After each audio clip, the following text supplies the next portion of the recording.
In 1952, the fastest way to cross the Atlantic Ocean was to strap yourself into a pressurized aluminum tube powered by 4 piston engines and pray that none of them caught fire before you landed in Newfoundland to refuel. 15 hours, sometimes 18. The vibration alone could loosen fillings.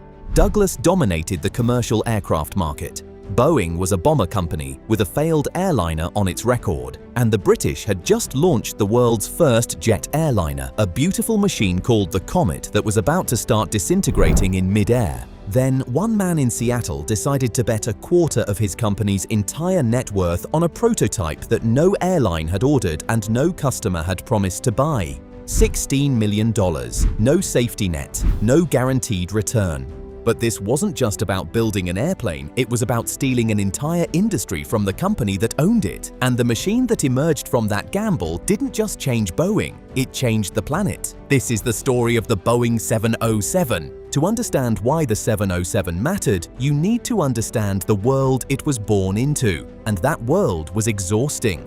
In the early 1950s, commercial aviation ran on pistons. The Douglas DC-6, the DC-7, the Lockheed Constellation. These were gorgeous machines, triple tails, polished aluminum, but flying them was brutal. The engines shook the fuselage so hard that passengers arrived at their destinations physically drained. Noise levels inside the cabin were punishing, and the reliability of those late-generation piston engines was getting worse, not better. The Wright R3350 turbo compound engines on the DC-7 were notorious. They leaked oil, they caught fire. Maintenance crews called the DC-7 the world's fastest 3-engine airplane because the 4th one was almost always being repaired. Airlines knew they were hitting a ceiling. Piston technology had been pushed to its absolute limit. You couldn't squeeze more speed out of a reciprocating engine. You couldn't fly higher. You couldn't fly smoother. The physics simply wouldn't allow it. Then the British showed up with the answer. The de Havilland Comet entered commercial service with BOAC in 1952. It was stunning. Jet engines buried in the wing roots, a pressurized cabin cruising at 490 miles per hour, nearly double the speed of any propeller airliner in the sky. Passengers described it as flying on a magic carpet. No vibration, no thundering pistons, just a smooth, high-pitched whistle and the curvature of the Earth visible through the windows. The jet age belonged to Britain for exactly 2 years. In 1954, 2 comets broke apart in flight. Passengers and crew killed instantly. The investigations revealed something the aerospace world had never fully understood: metal fatigue. The square-shaped windows concentrated stress at their corners. Every pressurization cycle was a countdown. The Comet's fuselage was essentially cracking itself apart from the inside. The entire fleet was grounded. The redesign took years, and by the time the Comet 4 emerged, it was too late. Britain's lead in commercial jet aviation didn't just slip away, it evaporated. That left a vacuum.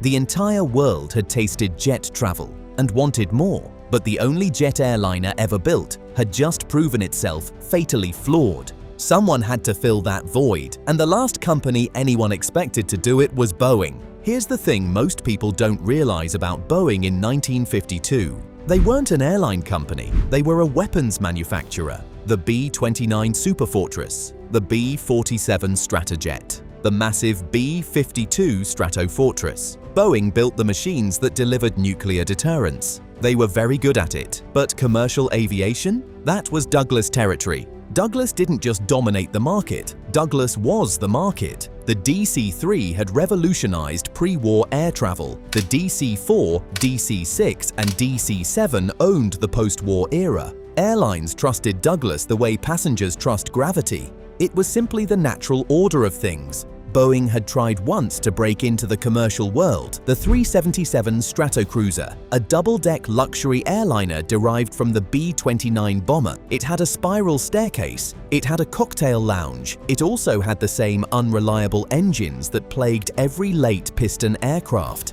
Only 56 were ever built. Boeing took a financial beating and retreated to what it knew best: bombers. So picture the landscape. Douglas holds the lion's share of commercial aviation. Lockheed has its elegant Constellation series. The British just crashed their way out of the jet race. And Boeing is a military contractor with one failed airliner and a president named Bill Allen who is about to do something that sounds clinically insane.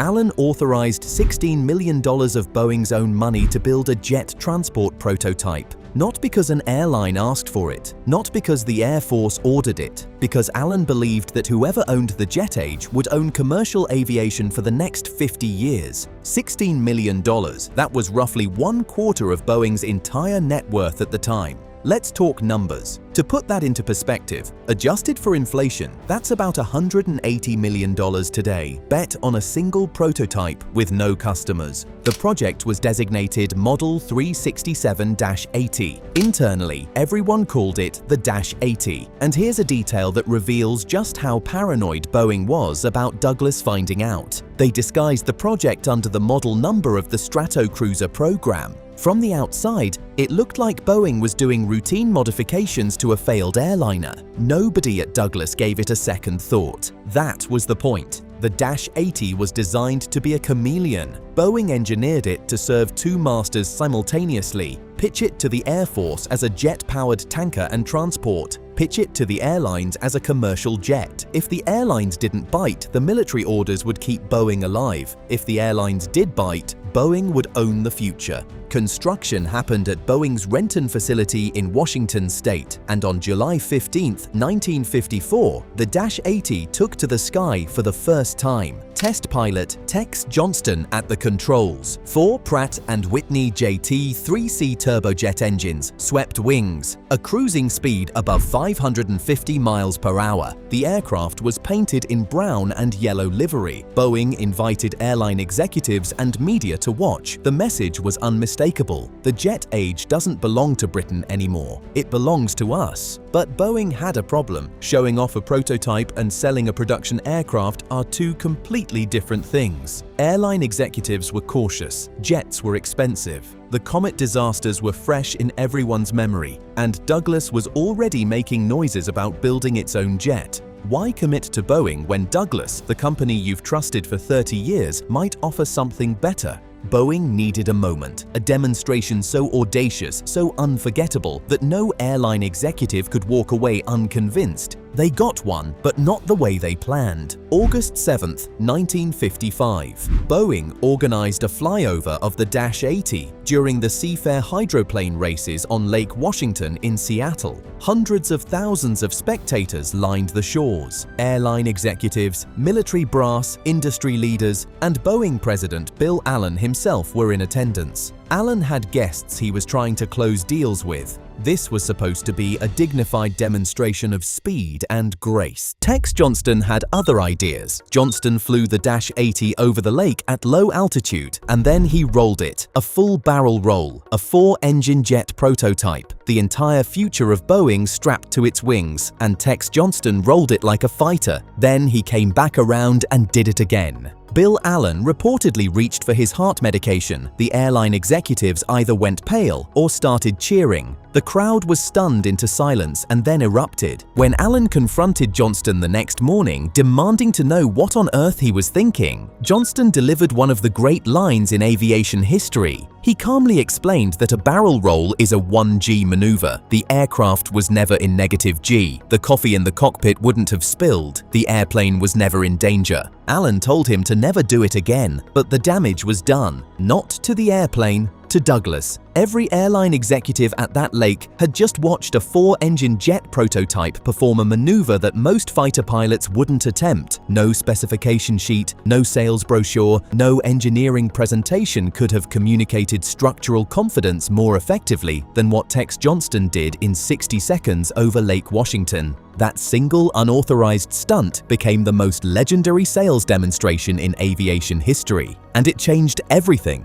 But Boeing still needed a launch customer, and finding one would require navigating the most ruthless negotiator in the airline business. Juan Trippe, president of Pan American World Airways, the man who essentially invented international commercial aviation. Trippe understood something fundamental. The first airline to fly jets across the Atlantic would capture the premium market for a generation. Speed was the product. New York to London in 7 hours instead of 15. That wasn't an incremental improvement, that was a revolution in human mobility. Trip A played Boeing and Douglas against each other with surgical precision. In October 1955, Pan Am placed one of the most consequential orders in aviation history, 20 Boeing 707s and 25 Douglas DC-8s. Why both? Because Trippy was hedging his bets while simultaneously driving the price down on each. Every dollar Boeing dropped to win the order, Douglas had to match, and vice versa. Tripp didn't just buy airplanes, he weaponized competition. But here's where things got uncomfortable for Boeing. Douglas had designed the DC-8 with a wider fuselage from day one, 6 abreast seating in economy. The original 707 was narrower, 5 abreast. When airlines compared the two side by side, the DC-8's cabin felt more spacious, more modern, more comfortable. Boeing panicked. And then Boeing did something remarkable. They widened the 707's fuselage before production. They redesigned the cross-section to match the DC-8's 6 abreast layout. It cost them time, it cost them money, but it eliminated Douglas's single biggest competitive advantage. Why did this matter? Because it proved something about Boeing's corporate DNA that would define the company for the next half-century. They listened, they adapted, they refused to let a competitor own a feature that passengers cared about. The Air Force had already selected Boeing's design as the KC-135 Stratotanker. That military order was massive. Over 800 tankers eventually built, and those military contracts effectively subsidized the 707's development. The tooling, the production line, the engineering teams, all paid for by the Pentagon. This meant Boeing could offer the commercial 707 at a price that Douglas, funding the DC-8 entirely on its own, simply could not match. That's not luck, that's strategy. October 26, 1958. Pan American World Airways inaugurated the first commercial 707 service from New York Idlewild Airport to Paris Le Bourget, with a fuel stop in Gander, Newfoundland. The aircraft was a Boeing 707-121. The event was front-page news worldwide. The jet age hadn't just arrived, it had an American accent. BOAC had actually beaten Pan Am across the Atlantic by 3 weeks with the redesigned Comet 4, but the Comet 4 was smaller, slower, and carried fewer passengers. It couldn't compete economically. The Comet's window of opportunity, already shattered by the 1954 crashes, was now permanently sealed shut. The 707 didn't just beat the Comet, it buried the entire generation of British commercial jet ambitions on the routes that mattered most. But the 707's impact went far beyond beating a rival. It transformed what flying meant as a human experience. Before the 707, crossing the Atlantic was an expedition. You packed a trunk, you brought books, you resigned yourself to 15 hours of noise and vibration and turbulence. Air travel was a luxury reserved for the wealthy and those with time to burn. The 707 cut that in half, 7 hours, smooth, quiet compared to pistons. You could fit 140 to 189 passengers depending on configuration. Cruising at over 500 miles per hour above 30,000 feet, passengers looked down at the weather instead of flying through it. Airlines competed ferociously on service quality. First class on a 707 featured multi-course meals served on china, cocktail lounges, sleeper seats. Economy class was spacious by any standard, even today's. The speed and comfort combination created a cultural phenomenon that entered the English language. The jet set. Wealthy, fashionable people flying between global capitals on Boeing's creation. Hollywood stars, diplomats, business titans. The 707 didn't just carry passengers, it created a lifestyle. And Boeing wasn't finished, not by a long shot. The 707 wasn't one airplane, it was a family, and that family conquered virtually every route on Earth. The 707-120 was the original domestic variant for US transcontinental routes. The -220 was a short-lived variant with different engines. It's the black sheep.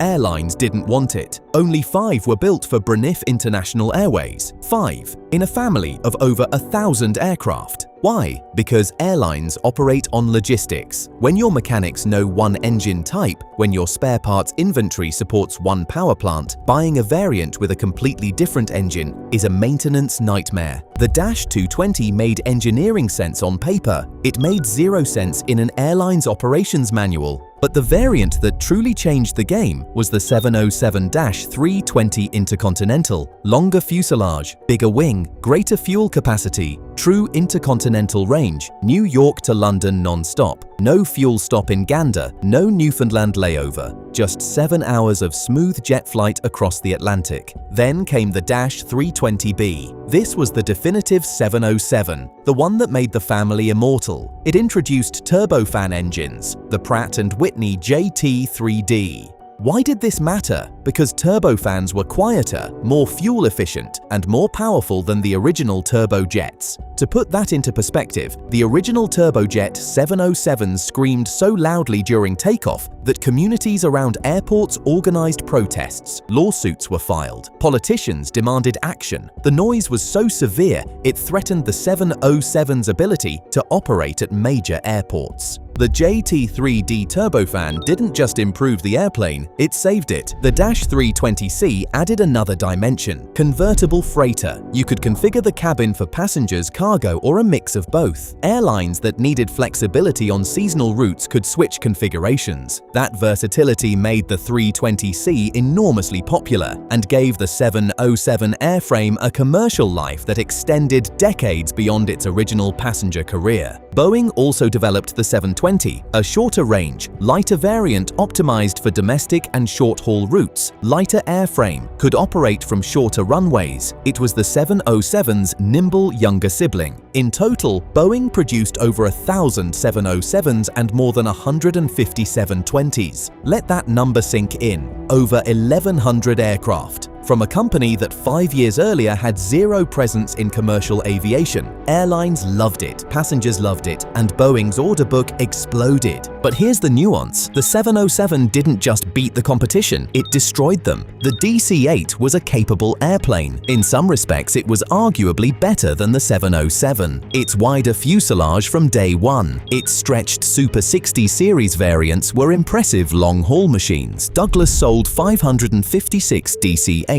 A respectable number by any measure, but Douglas was late. Boeing's head start with the -80, the KC-135 military orders that subsidized production, the Pan Am launch order, all of it gave Boeing an insurmountable lead. By the time the DC-8 entered service in 1959, Boeing had already delivered dozens of 707s. Airlines that needed jets immediately had no choice. Buy from Boeing or watch your competitors steal your passengers. Most couldn't afford to wait. The financial strain of developing the DC-8 and the DC-9 simultaneously nearly killed Douglas. The company that had dominated the commercial aircraft market was hemorrhaging cash. In 1967, Douglas was forced to merge with McDonnell Aircraft just to survive. McDonnell Douglas. The name itself was a monument to what the 707 had done to its creator's greatest rival. Douglas never recovered its dominance, ever. Boeing, conversely, used the 707 as a foundation. The 727, the 737, the 747, each program built on lessons learned from the 707, the manufacturing expertise, the airline relationships, the engineering teams. The 737, which became the best-selling commercial aircraft in history, shared the 707's fuselage cross-section. Boeing's entire commercial dynasty traces directly back to one $16 million gamble in 1952. The 707 didn't just win a sales competition, it restructured the global aerospace industry. But the 707's influence reached far beyond airline boardrooms. It forced the entire aviation ecosystem to modernize. Airports had to be rebuilt from the ground up. Runways designed for propeller aircraft were too short for jet operations. Terminal buildings needed redesigning. Jet blast walls had to be constructed. Air traffic control systems built for aircraft flying at 200 miles per hour suddenly had to manage jets cruising at 550. The Federal Aviation Act of 1958, which established the FAA in its modern form, was driven by a series of mid-air collisions and the growing complexity of managing increasingly crowded skies, a challenge the arrival of fast-jet airliners was about to make exponentially harder. The 707 didn't just change aviation, it changed the rules of aviation. And then there was the noise. The original 707s with JT3C turbojet engines were staggeringly loud. Not just loud, aggressively aggressively, physically, punishingly loud. Communities around airports experienced sound levels unlike anything in their history. The high-pitched scream of 4 turbojets at takeoff power could be heard for miles. Residents organized protests, lawsuits flooded the courts, politicians demanded restrictions. The noise problem became so severe that it directly drove the development of turbofan technology. The Pratt & Whitney JT3D turbofan that powered the 707-320B wasn't just an engineering advancement, it was a survival necessity. Without quieter engines, the 707 would have been banned from the very airports it needed to serve. The 707's noise legacy shaped aviation regulations worldwide. The first international noise standards for aircraft were established in the late 1960s and early 70s, largely in direct response to first-generation jet airliners. Those regulations eventually phased older, louder 707 variants out of passenger service entirely. Every generation of quieter engines that followed, the high bypass turbofans we take for granted today, owes its existence in part to the regulatory pressure the 707 created. But the 707 wasn't just a commercial machine, it became an instrument of national power. The KC-135 Stratotanker, derived from the Dash 80 prototype, became the backbone of US Air Force aerial refueling operations. Over 800 built, re-engined variants remain in active service today, more than 60 years after the first deliveries. That's not a service life, that's a dynasty. The E-3 Sentry AWACS was built on the 707-320 series airframe, a massive rotating radar dome mounted on its fuselage. It became NATO's primary airborne surveillance and command platform for decades. The E-6 Mercury, used by the US Navy for nuclear command and control communications, also rode on 707 bones. And then there was Air Force One, the VC-137C, tail numbers SAM-26000 and SAM-27000. These aircraft served as presidential transport from Kennedy through the 1990s, with SAM-27000 making its final flight in 2001. SAM-26000 carried President Kennedy's body back from Dallas on November 22, 1963. It was the aircraft aboard which Lyndon Johnson was sworn in as president, standing in that cramped cabin with Jacqueline Kennedy at his side, her pink suit still stained with her husband's blood. A Boeing 707 airframe witnessed the most traumatic transfer of power in modern American history. The airplane that was supposed to shrink the world for tourists and businessmen became the vessel that carried a murdered president home. By the late 1970s, the 707 was showing its age. The 1973 oil crisis hit airlines hard, and the 707's fuel consumption became a serious economic liability. New wide-bodies like the 747, the DC-10, the L-1011, and eventually the 767 and Airbus A300 offered better efficiency, more capacity, or both. Airlines began retiring 707s from mainline passenger service through the 1980s. Many found second lives as cargo haulers. The Dash 320C convertible freighter was particularly valued. Others were sold to smaller carriers in developing countries where fuel costs were less critical, and the 707's range and payload still offered real value. Some 707s found their way into the most unlikely corners of the world's aviation map. Iran's Sahar Airlines reportedly operated 707s on passenger flights as late as 2013. That's a 55-year operational lifespan from the type's first commercial flight. To put that into perspective, that's longer than many airlines have existed. The 707's retirement wasn't dramatic. It was gradual, route by route, airline by airline, a quiet fade rather than a sudden grounding, but its DNA lived on in every Boeing that followed. The impact of the Boeing 707 extended so far beyond aviation that it's almost impossible to catalogue. Before the 707, international business was conducted by letter and telegram and the occasional ocean crossing. The 707 made it possible for an executive to fly from New York to London in 7 hours, close a deal, and return. Global commerce accelerated. Multinational corporations expanded because their leaders could physically be in multiple countries within a single week. Tourism was transformed overnight overnight. Hawaii, the Caribbean, Europe, destinations that had been accessible only to the wealthy became realistic for ordinary families. The tourism economies of dozens of countries were built on the accessibility the 707 created. Culturally, the 707 era coincided with and enabled the globalization of the 1960s. The Beatles flew on 707s. Diplomats negotiated the Cold War aboard 707s. The phrase jet age entered the English language and never left. Immigration patterns shifted. Families separated by oceans could visit each other. The concept of living in one country while maintaining close ties to another became feasible. The 707 compressed distance in a way that no technology had since the telegraph. Only about 1,000 707s and 720s were ever built. That's a modest number compared to the thousands of 737s that followed, but no single aircraft model in history had a more transformative impact on how humanity lives, works, and connects. The 707 didn't just launch Boeing, it launched the modern world. It shrank the Atlantic from an obstacle into an inconvenience. It turned exotic destinations into vacation packages. It made the global economy possible before anyone had even coined the term globalization. And it all started because one man in Seattle looked at a company that built bombers and saw an airline manufacturer waiting to be born. One prototype, one barrel roll, one bet that should have been insane but turned out to be the most consequential wager in industrial history. So here's the question, could it happen again? Could a company today bet a quarter of its net worth on a single unproven machine with no guaranteed customers and reshape an entire industry? Or was the 707 the last time the math worked for that kind of audacity? Somewhere in a museum in Washington, D.C., the Dash 80 sits under fluorescent lights, brown and yellow paint, 4 silent engines, the aircraft that rolled over Lake Washington and terrified its own president and changed everything. It doesn't make a sound anymore, but if you listen carefully, you can still hear the future it built.